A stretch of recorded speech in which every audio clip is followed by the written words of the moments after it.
வானில் தோன்றும் மூன்றாம் பிறை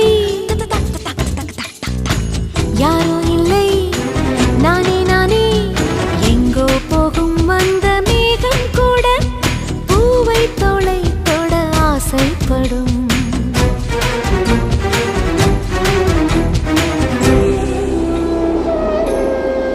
யார் யாரோ யாரோ அவன் யாரோ அவன் சன் சன் சன் சன் சன் யார் யாரோ யாரோ யாரோ யாரோ அவன்